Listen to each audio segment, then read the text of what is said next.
Chaque année, on a droit à ce spectacle magnifique, la pluie de météores des Géminides. Mais derrière la beauté de ces étoiles filantes se cache une histoire vraiment étrange, une véritable énigme cosmique.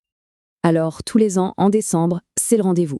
Le ciel nous offre un show spectaculaire. Les Géminides, c'est vraiment l'une des pluies de météores les plus fiables et les plus intenses de l'année. On parle de plus de 150 étoiles filantes par heure à son apogée. C'est un moment que les passionnés d'astronomie ne manqueraient pour rien au monde. Et c'est là que ça devient intéressant. D'où vient tout ce spectacle? On pourrait croire que la réponse est simple, mais pas du tout.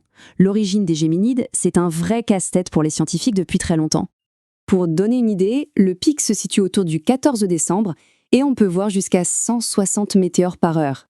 Ils sont aussi relativement lents, voyageant à environ 35 km par seconde, ce qui les rend plus faciles à observer. Et puis il y a les couleurs. Ces magnifiques couleurs ne sont pas là par hasard. Le bleu-vert, par exemple, c'est du magnésium qui brûle. Le violet, c'est du calcium. Et le vert, du nickel. C'est en quelque sorte la signature chimique de ces poussières qui se consument dans notre atmosphère. Et la source de toute cette poussière, eh bien c'est là que les choses se corsent. Le coupable est, pour le moins, inattendu. Et voilà le cœur du problème. D'habitude, c'est simple. Une pluie de météores, ça vient d'une comète. Une sorte de grosse boule de neige sale qui laisse derrière elle une traînée de poussière quand elle s'approche du Soleil. Mais là, pour les Géminides, eh bien ça vient d'un astéroïde, un gros caillou. C'est complètement anormal, ça ne devrait pas arriver. Alors, faisons les présentations. Voici le personnage principal de notre histoire, l'astéroïde 3200 Phaéton. Son nom, tiré de la mythologie grecque, est franchement super bien choisi. Dans la légende, Phaéton a failli brûler la Terre en conduisant le char du Soleil. Eh bien, notre astéroïde, lui aussi, adore jouer avec le feu et s'approche très très près de notre étoile. Du coup, la question se pose. Phaéton, c'est quoi au juste? Un astéroïde? Une comète? Un peu des deux? Les indices sont totalement contradictoires et ça donne des maux de tête aux scientifiques. D'un côté, Phaéton a des airs de comète. Son orbite est très allongée, très excentrique, et elle le plonge au plus près du Soleil, dans une chaleur infernale. Mais, d'un autre côté, tout le reste crie astéroïde. Sa couleur bleutée, sa densité, c'est de la roche, pas de la glace. D'ailleurs, on a confirmé que sa surface est complètement sèche, pas une goutte d'eau. Et surtout, il n'a pas de queue de poussière permanente, cette chevelure typique des comètes. Alors pour essayer de le classer, les scientifiques ont sorti de nouveaux concepts. Est-ce que c'est une comète morte, en gros une vieille comète qui aurait perdu toute sa glace? Ou alors, est-ce que c'est une toute nouvelle catégorie d'objets qu'on appelle une comète rocheuse, un objet fait de roche mais qui se comporte un peu comme une comète? Bref, on essaye de mettre une étiquette sur un objet qui, clairement, n'entre dans aucune case. Bon alors, comment on avance? Pour comprendre comment un simple caillou a pu créer une traînée de débris aussi gigantesque, il faut se transformer en détective et reconstituer la scène du crime.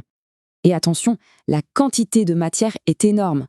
On part de 10 000 milliards de kilogrammes. C'est la masse minimale estimée de tous les débris des Géminides. C'est un chiffre qui donne le vertige. Toute cette matière a dû venir de Phaéton, et c'est là que ça ne colle plus du tout. Quand on observe Phaéton aujourd'hui, même quand il passe au plus près du Soleil, il perd très très peu de matière. Rien à voir avec ce qu'il faudrait pour expliquer une telle quantité de débris. On est à des années-lumière du compte. Le mystère s'épaissit. Face à ce paradoxe, il y a deux grandes théories sur la table. Première hypothèse, la désintégration lente. La chaleur intense du Soleil sur des milliers d'années aurait fait craquer la roche de Phaéton, qui se serait effritée petit à petit. Deuxième hypothèse, beaucoup plus spectaculaire, un événement catastrophique. Une collision violente, ou alors l'astéroïde qui se serait brisé d'un coup dans un lointain passé. Et depuis peu, c'est la deuxième théorie, celle de la catastrophe, qui semble tenir la corde, notamment grâce aux données de la sonde Parker, qui a carrément traversé le nuage de débris. Tout semble indiquer une origine unique et soudaine. Une étude récente imagine même un scénario. Une comète plus grosse se serait fragmentée, donnant naissance à la fois à Phaéton, à deux autres astéroïdes et à tout le nuage des Géminides, d'un seul coup.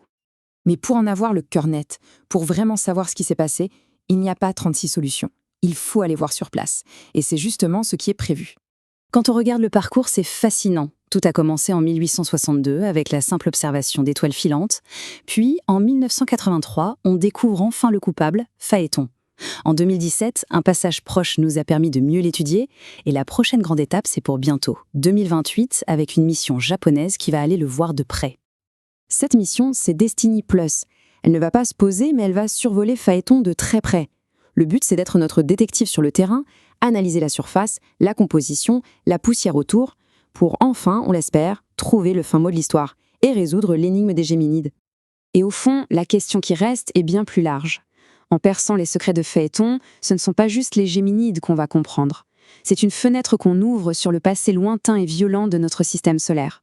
Quels autres secrets sur cette histoire, notre histoire, ce vieux caillou va-t-il bien pouvoir nous révéler ?